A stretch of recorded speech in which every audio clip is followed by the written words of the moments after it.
Many people want God's promises, but few are prepared for God's process. And hidden in the song and dance of obedience is a divine strategy, one that turns pain into pressure.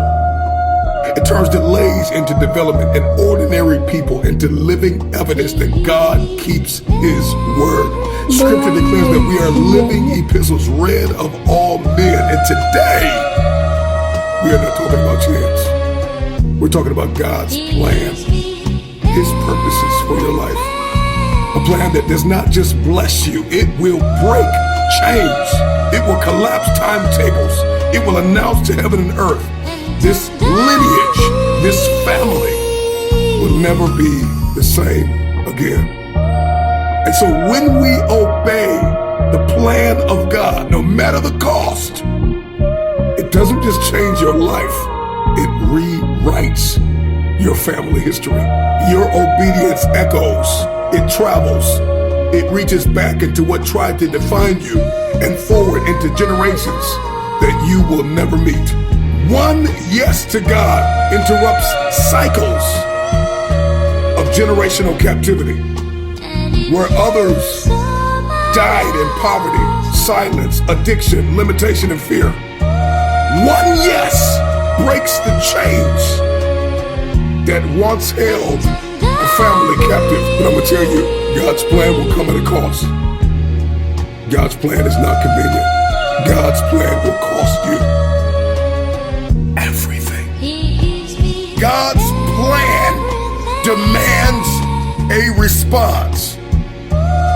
There's two types of lives you can live. You can enforce the will of the enemy, or you can enforce the will of God in your life. But for many of us, somebody listening to me is struggling. You're fighting. You're drowning in warfare. You're dealing with a lukewarm Christianity, where you're not cold enough to repent and you're not hot enough to burn, because you are lukewarm. And this type of person, God will spew out of his mouth, according to Revelation 3:16. God is not negotiating temperature. He is not impressed with attendance. He is not moved with your activity. He is looking for alignment. Alignment. Alignment. His plan is not convenient. His plan will cost you your comfort. It will offend your flesh. And it will demand everything you have. In this present moment, wherever our life has landed, it is a direct printout of the decisions that we have made. And I'm hoping that somebody listening to this will realize that until they give God everything, your mind, your will, your emotions, your preferences, your appetite, your perspective, you will never fulfill your destiny. For my thoughts are not your thoughts, neither your ways my ways, saith the Lord. Verse 9 says, for as the heavens are higher than the earth, so are my ways higher than your ways, and my thoughts than your thoughts. This is Isaiah 55:8-9. It gives us a portrait, an illustration. It brings us to a reality that we are not qualified to run our lives. You were not created, designed, equipped to live for you.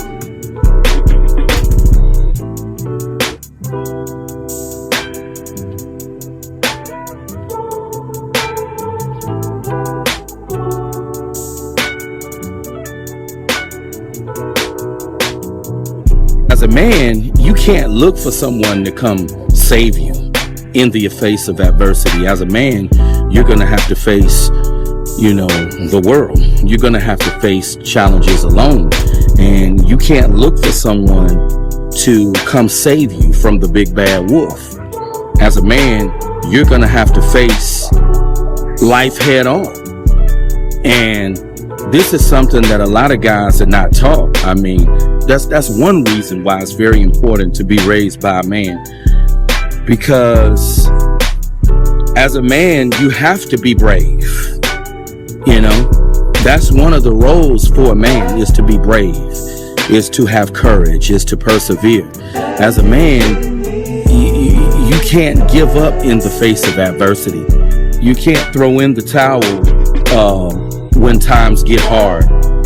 People want their life to be free of struggle and conflict. They want a smooth path in front of them.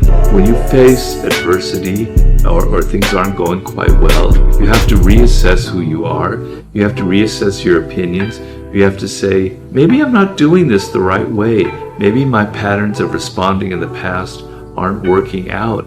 Maybe there's something wrong with me. How can I learn from this moment? How can I get past this particular obstacle? If you never have failure, if you never have conflict, you are never going to develop yourself in life. And there are people who are studying children now in the world who are saying it's a major problem because parents are trying to shield them from any kind of conflict in the world. And children develop through kind of struggles and conflicts and friction with siblings, colleagues, and even parents. So inadvertently you could be creating a monster by trying to remove all kinds of forms of resistance and conflict. So conflict is something you must welcome as a test and a challenge and a way to strengthen yourself up, because life is harsh, life is difficult, and if you're not tough in this world, you're going to have a life of pain. If you do not have adversity, you have an easy life, and that person that's going to be tested time and time again, that's business, a sports competition, you name it, is not going to have better odds than the person that has endured a lot worse.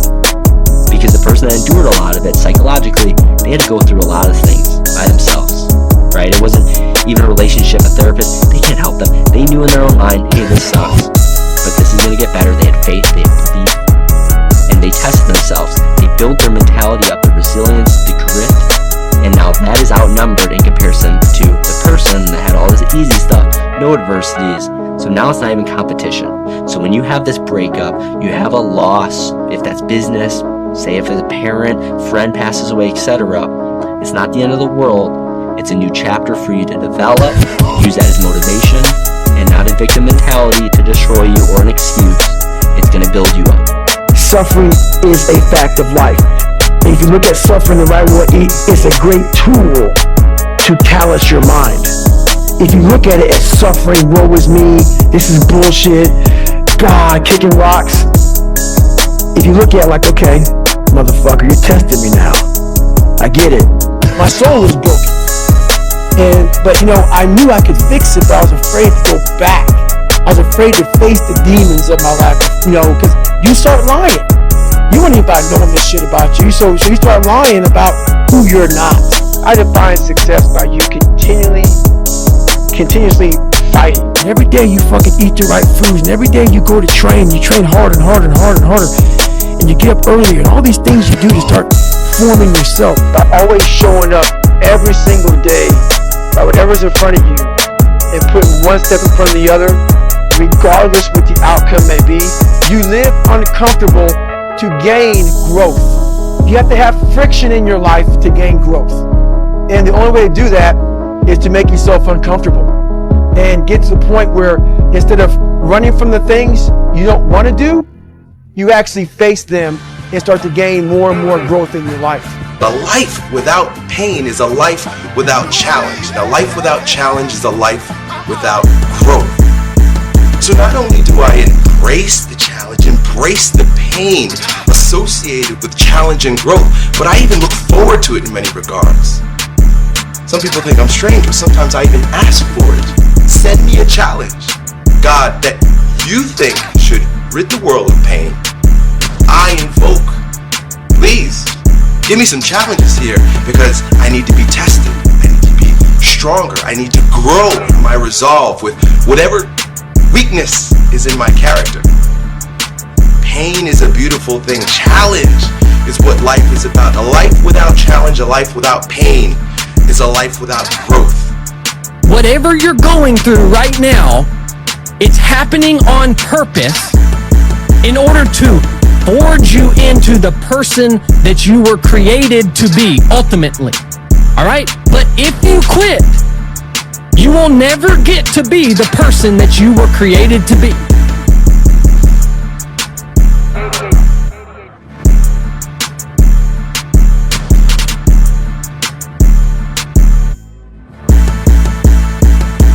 You're not alone, motherfucker. I'm with you. I'm with you. And all the rest of you motherfuckers want to talk shit about us crazy motherfuckers, I got a big ass fuck you. You're a psycho about this shit. Look at Drew.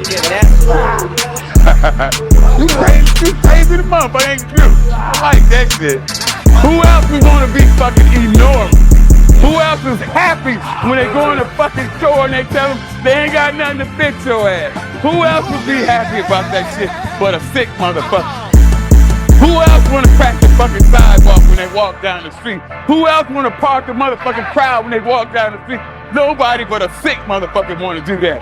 I'm a sick motherfucker, and I know it's a bunch of other sick motherfuckers out there too. Sick motherfuckers in Rush, sick motherfuckers in fuck them range of motion motherfuckers. Fuck range of motion, just get your ass up and in motion. Laying down, sitting on the couch talking shit ain't gonna get you a goddamn thing. But your feelings hurt and a fat fucking stomach. Put your ass in motion, then you worry about my range of motion.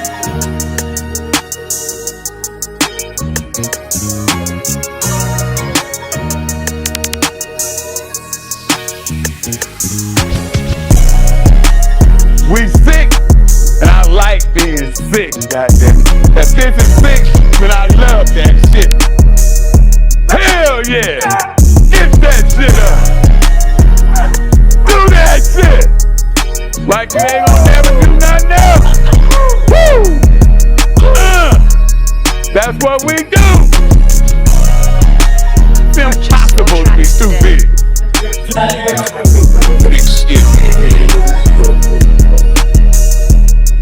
Yeah, I'm calling my granny. Upset with this shit. She been dead for 5 years.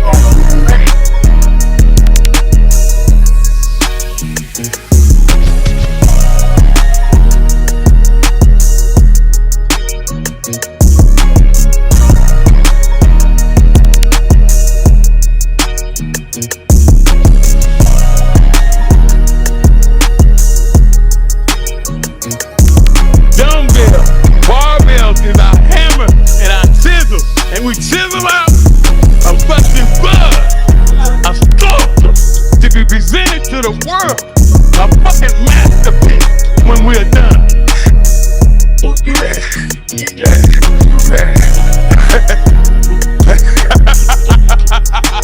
Woo!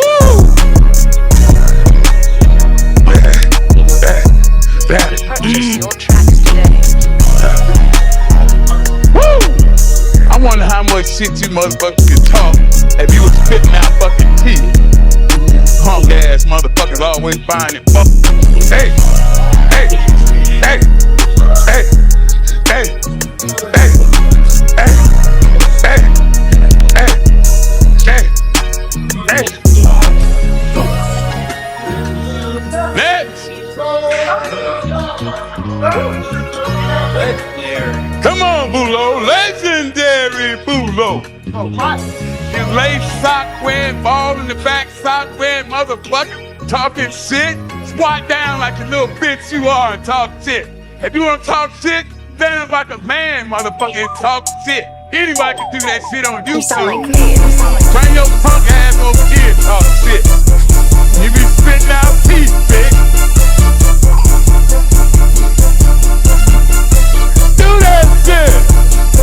Oh, goddamn! Damn that shit! Nothing sounds sweeter than a pair of 45 stopping together, goddamn! Woo!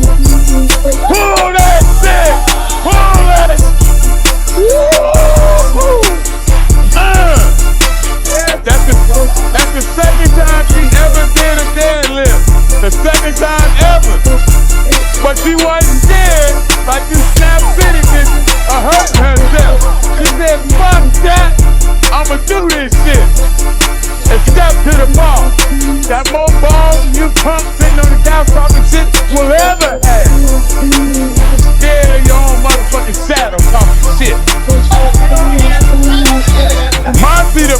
is here. Monty the Martin just walked in off the street. Walked in off the street. There you go. Walked in off the street doing this shit. Don't try that shit at home. You can't do that shit. You a Snap City, your Snap City little bitch made ass trying to do that shit at home. Get out with it, killer. Get out with it.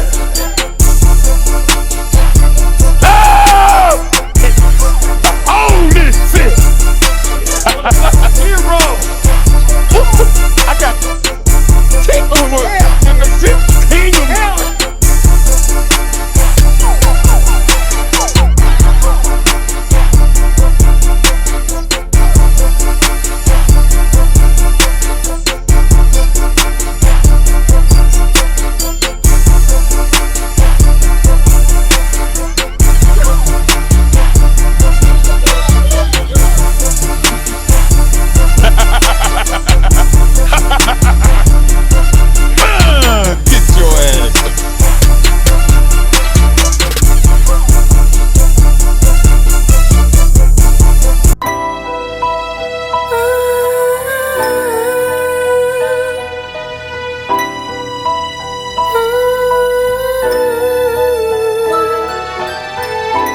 Are you suffering? Are you in pain? Good. You are on a good path. Suffering is the only way to the top. Pain is the only way to change. Accept the pain. Smile at the pain. Embrace the pain. Pain is the gatekeeper of destiny. Pain is there to ask you one simple question. Do you really want to achieve your goals? Or are you just a talker? The most dangerous person in the world is a man that's broken in a while. We had nobody anyway, motherfucker. We had nobody anyway, motherfucker. Look around you. There was no fucking team. It was you. Pick yourself up on your own. A lot of times these fights and these battles, you gotta be your own fucking coach. You gotta be your own motivator. That's what makes you powerful, is when the only cheerleader is you. By yourself. You're always afraid to take the first step because all you see is every negative thing 10 miles down the road. You can do anything you want. You are bound by nothing. You want to become best. You want to become champion. And now you want to say like you tired? Who cares? You tired or not? Nobody cares about you. Nobody cares about this. I said it before, I'll say it again. The world don't give a shit about you or me. We are not afforded the luxury of being average. He was tired, he had personal problem, family. Nobody cares. Without you or with you, there is always gonna be champions. There's people out there that are just working harder than everybody else, and they're gonna keep doing it. Yeah. And that's their grind. This is your choice. You wanna put your name there? Okay, work hard. No? Bye-bye. Every man at some point in his life is going to lose a battle. He's going to fight and he's going to lose. But what makes him a man is that in the midst of that battle, he does not lose himself. This game is not over. This battle is not over. You like to go to the gym every day? Of course no. It's not true. Nobody likes to go to the gym every day. But you have to do it. Fuck clubs, fuck partying, fuck trying to fit in and socialize, rub elbows with everybody so people can stop calling you weird. Train, sleep, eat, repeat, patient, hard work, sacrifice. Like without these things, doesn't matter how talented you are. If you're not ready to sacrifice, you have to sit home. No, make a sacrifice today. Sacrifice a plastic ring today for a gold crown tomorrow. Sacrifice something today for more freedom tomorrow. Sacrifice something today for a possible healthier future for your kids. The best pay a big price. You've got to work harder, you've got to commit more, you've got to take more responsibility, you've got to deal with more ups and downs. How much are you willing to suffer? Last 10 years, I sacrificed everything what I have. I stay focused, I work so hard, and now last 10 years I become like champion, defend title, I become UFC Hall of Famer, you know. But reason why? because I work so hard. Then God gave you, you know. Why are you out there practicing in the hot sun when ain't nobody else out there? Because I'm trying to get it. Why are you not clubbing? Like every time I text you and invite you to go do something fun and cool, you always studying. Because I'm trying to get it. I'm trying to feed family tonight. I'm not thinking past that. I can't think past that. Remember, it's not what you have, but what you do with what you have that separates winners from losers. Fuck you. I'm gonna fail. I'm gonna fucking fail. I'm gonna fucking fail. I'm gonna fucking fail. And I will succeed. I'm there. Okay, I failed. But I was right there. What did I miss? What the fuck did I miss? Oh, that's what I fucking missed. And then it happens. They can do it, I can do it. And that's the mentality. If somebody else can do it, you can do it. And I said to myself, I will do it and I will do it better. I had a real conversation with that dirty mirror. And every day, the same answer came back to me. Do you want to be on your deathbed knowing that you could, but you didn't? Let's say you want something really bad, and you keep trying, and you keep trying, and you keep trying, and on the 10th try, you don't get it still, and then you say, okay, it must be a sign that I need to stop doing what I need to do.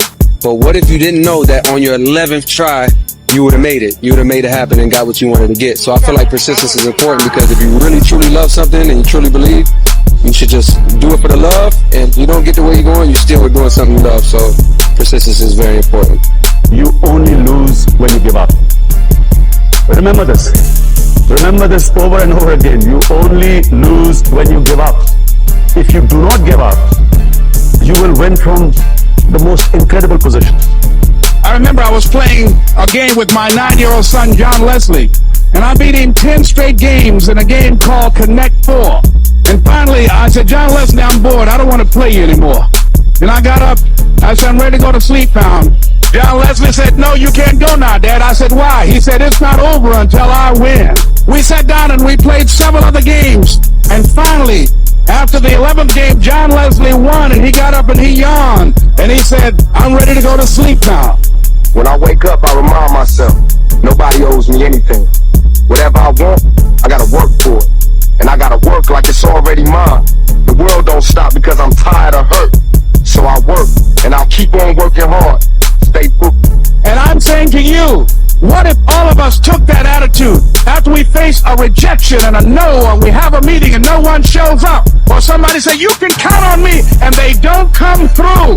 What if we had that kind of attitude? The car's repossessed. Nobody believes in you. You've lost again and again and again. The lights are cut off, but you're still looking at your greed, reviewing it every day, and say to yourself, it's not over until I win.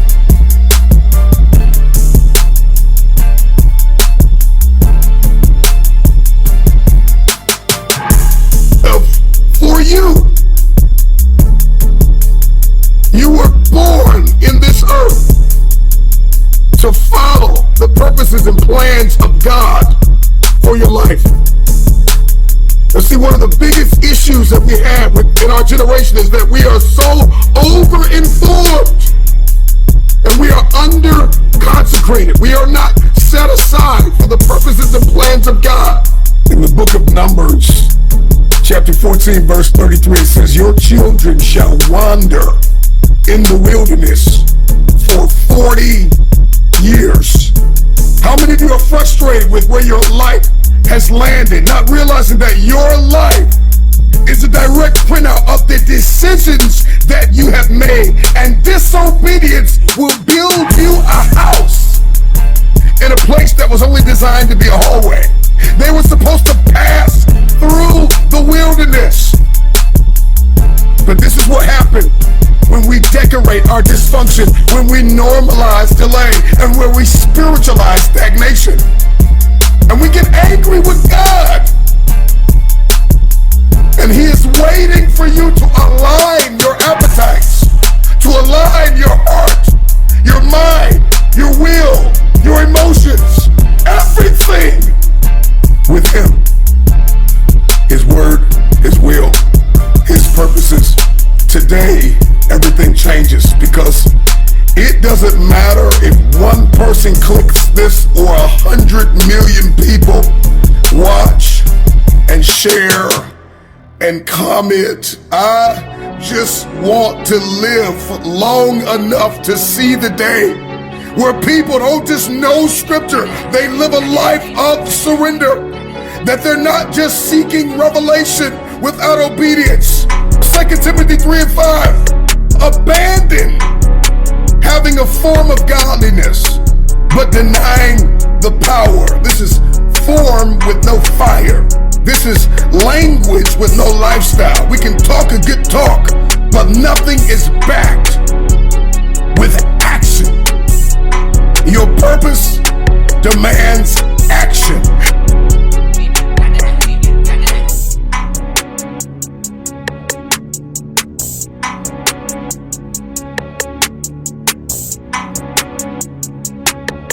It's frustrating.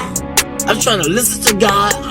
I got my own flesh and my pulling me here, my own desires, my family, my friends, all these things is distracting me from the truth, and it's difficult to give in, especially when you're young, man. But if you can go through it, you'll come out like gold. If I can go through the fire. They don't want to go through the fire. They want the lotto and go to Jamaica in the Bahamas and do their own selfish thing.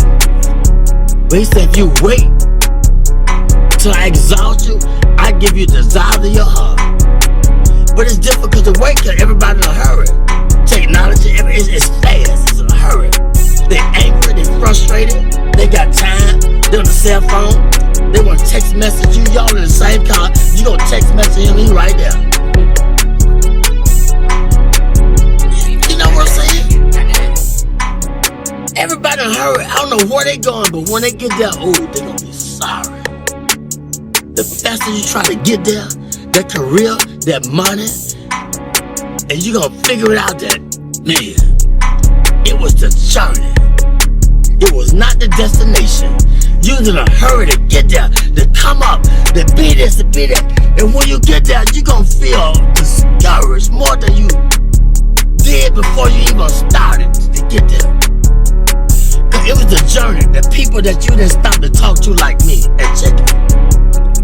The people at the gas station. You was in a hurry to get there, but it was the journey. It was the gas station. It's Checkers. It's the journey, not the destination. Because the destination is steadily evolving. We're always growing in wisdom and knowledge and understanding. It's always evolving. And we can never obtain it because it's steadily, constantly evolving. The more humble you be, then the more you can be fulfilled with the truth. But when you think you got it and you're on your way, then you're gonna get less of it because can't nobody talk to you. You can't stop. You're in a hurry. I would say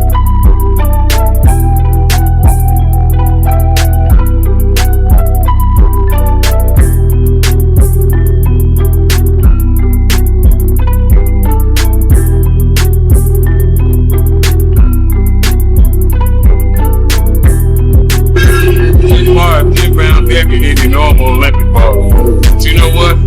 I don't give a fuck about the song, all kinds of power. Hercules, Apollo, Atlas. Come on, motherfucker. I need your ass.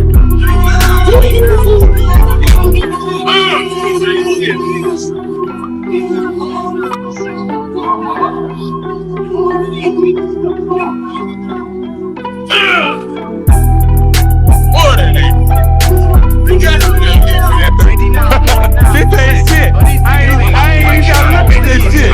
I ain't gotta look at this shit. This shit is fucking pissing me off. It's so motherfucking easy. It's easy, goddammit. Easy.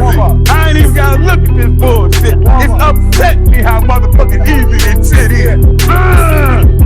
Woo! Lightweight. Fuck you. Fuck you. Fuck you. And fuck you. This shit right if I want to, motherfucker. If I don't do it right, it's because I don't want to. And what the fuck you gonna do besides sit on the couch and talk shit? Your hip having ass. Fuck you, fuck motherfucker. find the way that you have to fight every inch to get to the top of the mountain. Don't look for a motherfucking easy way out. I hear you say it, but do you mean it? Do you really mean it when you say you want to make the sidewalk crack?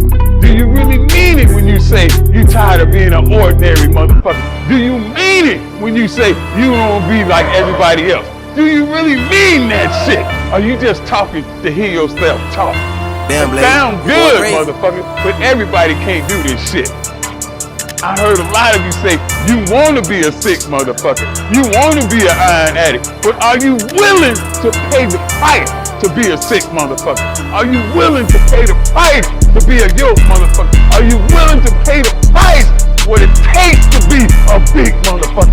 You probably don't know me now, but you will. You just wait till it's over. Yeah, that shit is disgusting. It's so fucking like me. Woo! Your wife told you were strong. They lied to you, motherfucker. You ain't shit. You the strongest motherfucker in your living room, on your couch, but step outside your door amongst the rest of the motherfuckers, and you ain't shit. Get up with that shit.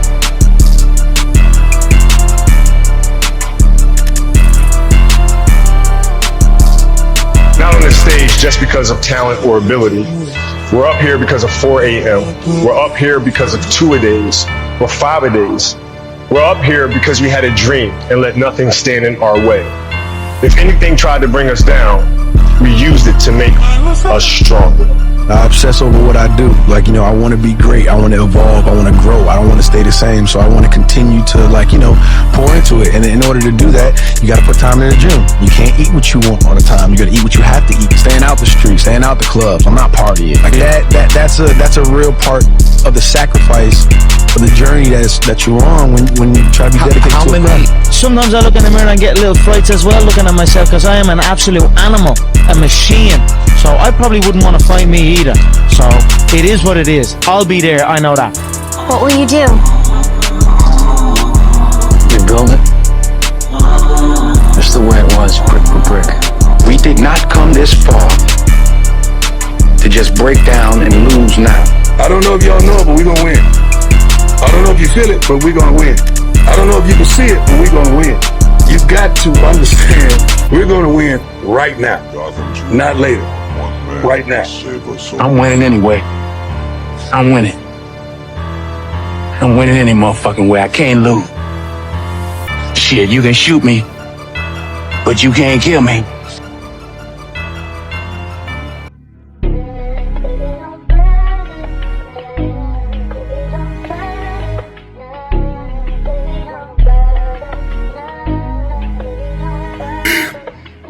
If you've read scripture, then you know what happened to Joseph when he was sold into slavery by his own brothers. And that was all a part of God's plan and preparation. You see, God's plan oftentimes comes with suffering, and you will experience hate and persecution and betrayal. And if you're walking God's plan, you may face pits. You may face prisons. You will encounter isolation. But God is not breaking you to leave you. Sometimes God will break us to build an infrastructure for us to walk in authority. Genesis 50:20 says, "You meant evil against me, but God meant it for good." Hate is the sound of insecurity, recognizing destiny. There will be people that do not understand the weight of what is on your life. Suffering will come, but it is not punishment, it is preparation. Because oil does not come from applause. It does not come from everybody understanding you. It comes from pressure. Don't be afraid of the pressure that comes with purpose. Don't Don't be afraid of the warfare that comes with God's plan. We are saturated with knowledge, but starving for direction. And we keep scrolling past instruction and skimming over conviction and calling distraction balance. And God is waiting. Jesus said, look right at me. He's talking to a group of men. Listen, first century, right? Look right at me. It's gonna make sense in a second. He's talking to a group of men in the first century and says, if you don't take up your cross and follow me, you are not worthy of me. Now, a student of the text should pick up on something. He has not been crucified yet.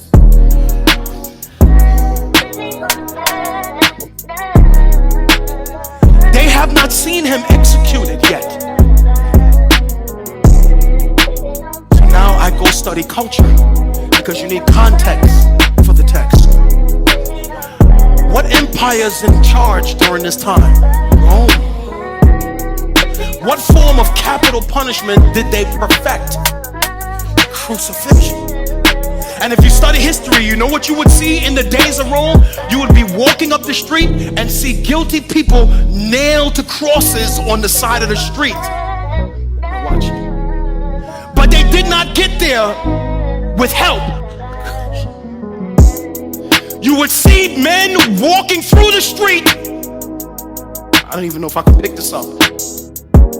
You see men walking through the street carrying the crossbar of a cross with a bunch of Roman soldiers around them. They're walking to the place they're going to be executed. Now watch. In the culture, if you've seen anyone carrying a crossbeam, it assumed two things. They were guilty. Watch. Second thing, and they were not coming back from that journey. It's gonna make sense in a second. If you've seen anyone carrying a crossbeam, it's gonna make sense in a second. It automatically assumed they were guilty. There was enough evidence to convict them. And wherever direction they were going in, they were not coming back from that place.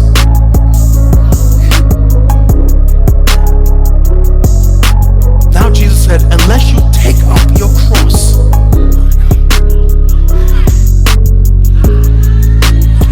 Is there enough Christian lifestyle in you to convict you of being a true disciple?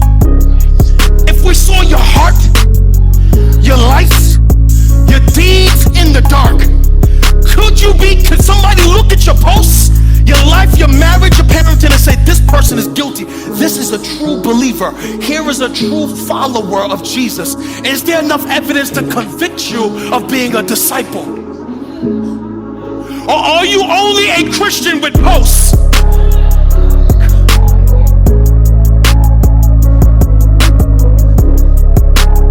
He said, take up your cross and follow me. That is, there must be evidence in your life from the way that you live that you are living a sacrificial life, so much so that there's enough evidence to say she is a real follower of Jesus. He is a real follower of Jesus. We can see you, we can convict you. You are guilty of being a disciple.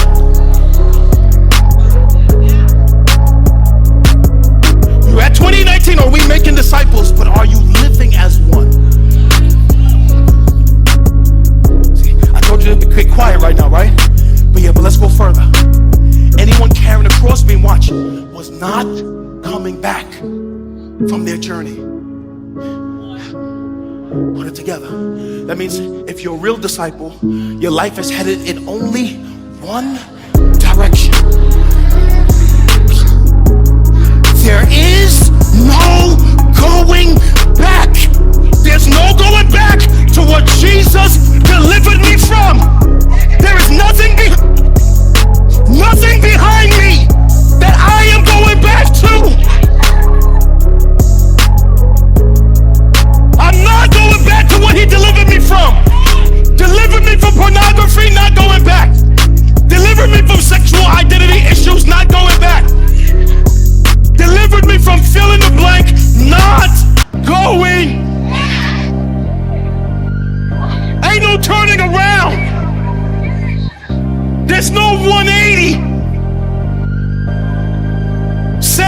Baptize forward. I'm following the call and the purposes of Christ for my life. Watch this. You will not see me going backwards. There's only one direction in the kingdom, and it is forward.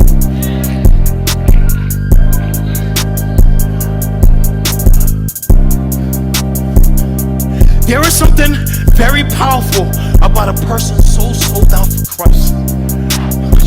They say, come hell or high water. If the devil fights me at the door of my house, I will not walk away from Christ. I will not go back. This is powerful. You're not going to see me keep dipping in and dipping out. At some point in time, I put 10 toes down in the kingdom. Ain't no straddling this fence, not another day. The evidence of discipleship is I got both feet in the kingdom. I can be called guilty for being a disciple. The direction I'm heading in, there is no returning from that direction. Watch, I'm gonna follow him until I see him.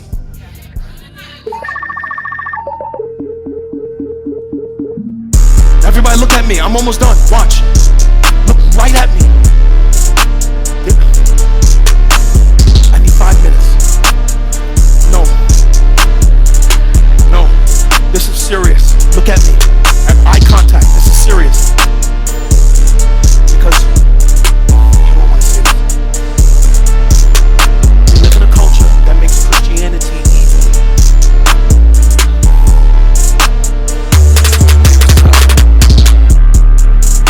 Christianity is easy, you're not walking in biblical Christianity. You're not. Because you're not feeling the cross beam of carrying your cross. The cross beam on your shoulder is the weight of sacrifice. It is the weight of holiness. It is the weight of laying down for the glory of Jesus. Where there is a cross beam, there is pressure on my flesh. Where there is a cross, there is pressure on my flesh. So as I'm carrying my cross, that means there is sacrifice in my life. There is holiness that makes me uncomfortable.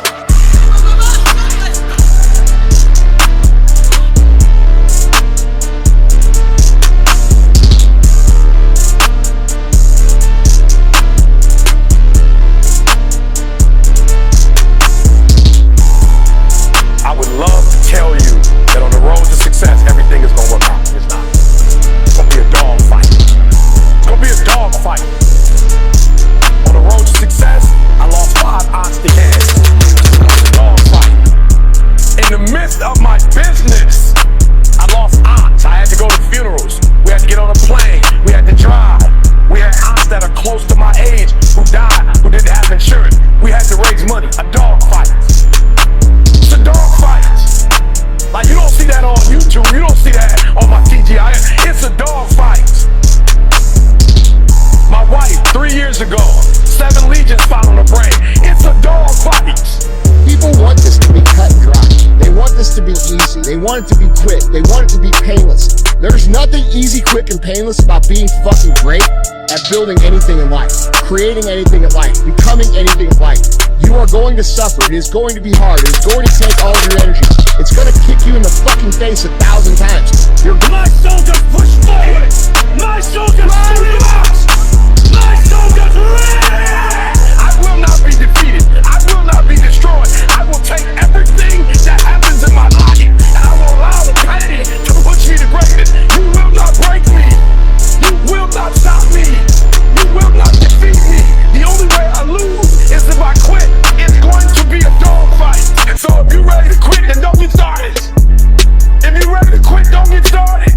If you're looking for this easy path, don't get started. If you think they're not going to close the door on you and say no 1,000,000 times, don't get started. But every time they close the door, I just get excited. Why? Because I am not a no. I'm one yes away. You can't stop it. You can contain it for a while, but you cannot stop. This is life. Shut your fucking mind. It really comes down to one thing. People who win make up their minds, and then they say, I'm going to do this no matter what it takes, no matter how long it takes, no matter how hard it is, no matter what I have to go through to make this happen. And they start climbing before people, and they keep climbing after other people quit. That's the secret to doing this. There's no special skill. There's no secret knowledge. There's no magic. In fact, the magic that everybody thinks there is just simply persevering through the hard things that come our way and never stopping.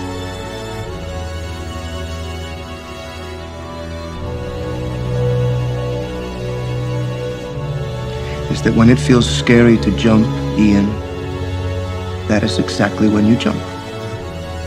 Otherwise, you end up staying in the same place your whole life. And that I can't do. Look at all those people down there. They follow the rules for what? They're letting fear lead them. What happens if they don't? Life's simple. You make choices and you don't look back. You have to jump. There is no way around it. You have to jump. Take the biggest risks of your entire life right now. Remember, you have time. Every successful person has jumped. You got to jump. You got to take a leap of faith. You got to dash off that cliff, and you got to jump out there as far as you can. Because if you're willing to go through all the battling you got to go through to get to where you want to get, who's got the right to stop you? I mean, maybe some of you guys got something you never finished, something you really want to do, something you never said to someone, something. And you're told no, even after you pay your dues. Who's got the right to tell you that? Who? Nobody. It's your right to listen to your gut. It ain't nobody's right to say no after you earn the right to be where you want to be, to do what you want to do. Imagine you're in a movie, and imagine the movie begins now, and you're the hero of the movie. What would that guy do? What would that guy do right now? Because you are. At some point, everything's going to go south on you. Everything's going to go south, and you're going to say, this is it. This is how I end. Now, you can either accept that, or you can get to work. That's all it is. You just begin. But I love this question, which is, what would you do if you weren't afraid? And I love thinking about that when I'm thinking about big life decisions. Like, what would I do if I weren't afraid? And it's usually like the big one, the bigger thing that I really want to do, but I'm afraid to do it. It's like, that's what I should do. These are the years when a man changes into the man he's going to become the rest of his life. Just be careful who you change into. You know, if I see something, I see opportunity, I'm going to go for it. Yeah. You know what I'm saying? We're all going to die one day. Yeah, it's true. So we live like that. Live like you could die tomorrow. Go for it. I found that nothing in life is worthwhile unless you take risks. Nothing. Nelson Mandela said, there is no passion to be found playing small and settling for a life that's less than the one you're capable of living. People either survive in the jungle or exist in the zoo. Few recognize the significance of the paradoxical reconciliation of the two. Pain motivates significantly faster and stronger than pleasure does. Like, people are like, no, passion's the right way. It's like, point a gun at a family member, all of a sudden, 10 out of 10. Pain. You know, sometimes all you need is 20 seconds of insane courage. Just literally 20 seconds of just embarrassing bravery. And I promise you, something great will come of it. Be the hero of your own movie. If your life was a movie and it started now, forget about whatever financial disasters you've had, personal failures, relationship failures. What would the hero of your life's movie do right now? Do that. Do those things. We define ourselves far too often by our past failures. We look at our past and we say, well, that's me. That's not you. You are this person right now. You're the person who's learned from those failures, and you can choose to be the hero of your own movie right now. Well, what I like about it is I'm doing something I don't want to do. Every time I start doing things I don't want to do, I grow. Yes. That's a lesson that people need to hear and learn. It's so important because everybody just wants to be comfortable. Everybody wants to sit in the car. I don't want to go outside, it's cold. I don't want to do this, it's hot. Like, you've got to do things that you don't want to do because you show your body that your mind is the boss. Your mind is telling your body what to do, and then you have control. So many of us come from these small places in our mind that we're not willing to think outside only what we've seen. Our mind works in such a small compartment. And one thing I was able to do was to dream.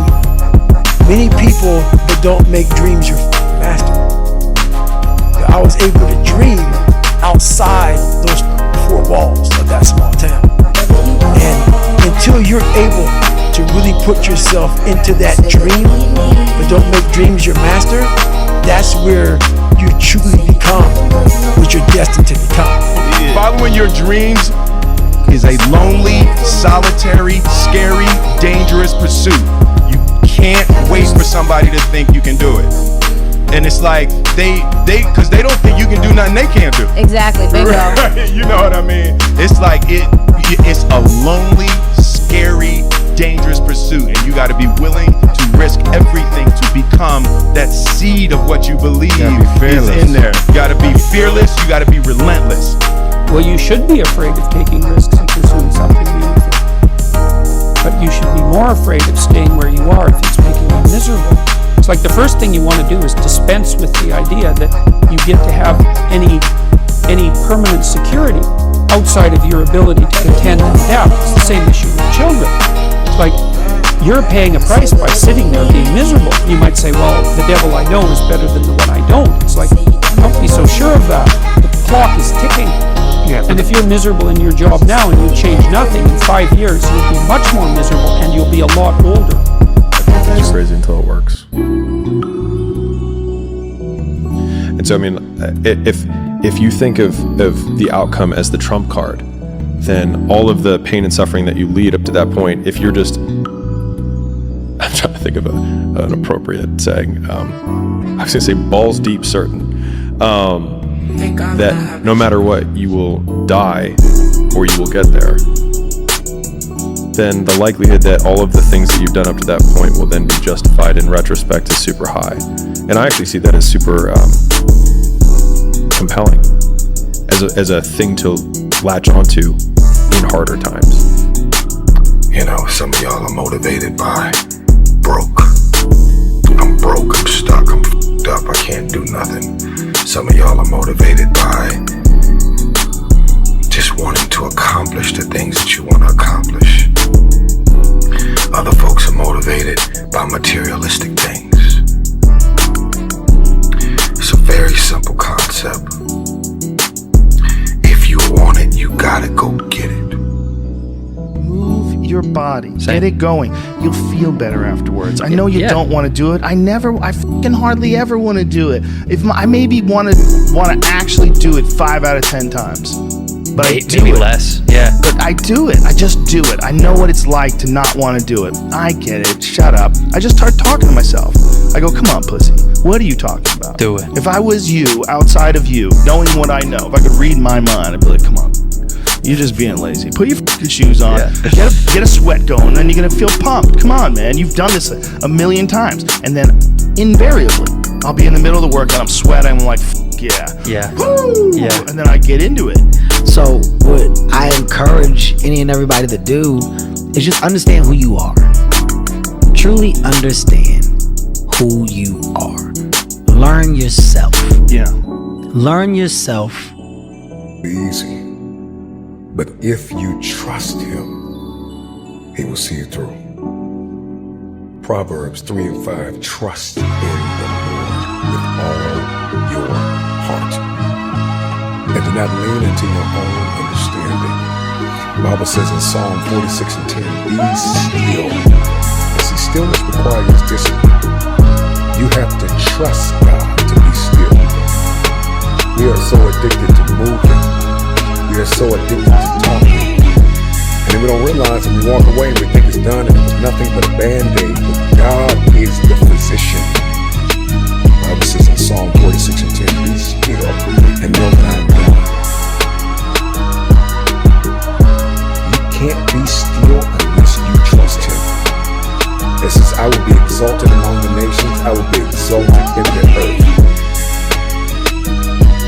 This means that whatever it is that you face in the earth, Jesus will be exalted. And I need to trust in the risen Savior. He is the one who was and is to come. He is Alpha and Omega. He is the beginning and the end. He is the first and the last. And he is with you right in the middle. And if you're going to trust God, you cannot lean into your own understanding. You can't lean into what looks pretty, what looks perfect. You can't lean into what makes sense to the naked eye. You can't lean into what everybody's telling you to do. If the Father is leading you to go in a certain direction, into uncharted territories, to conquer in an area where you have never conquered before, the time is now to rise up and make it happen. Moses had to believe something he had never seen. He had to walk and do something he had never seen anybody do. Moses had to become the man he had never had in his life. Moses had to trust God. In the face of gross adversity and turbulence, in the face of people that did not believe that he was the one that was to lead them into a promised land.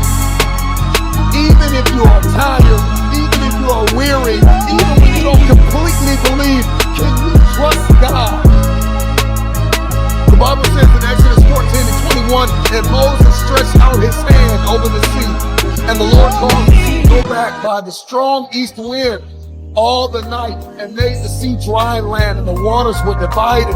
But God told him that he would do it. And with many of us, God tells you that breakthrough is coming, curses are about to be broken, the miraculous is going to be unleashed in your life, and he's going to speak to you before you see it. And you got to catch the word before you see the manifestation.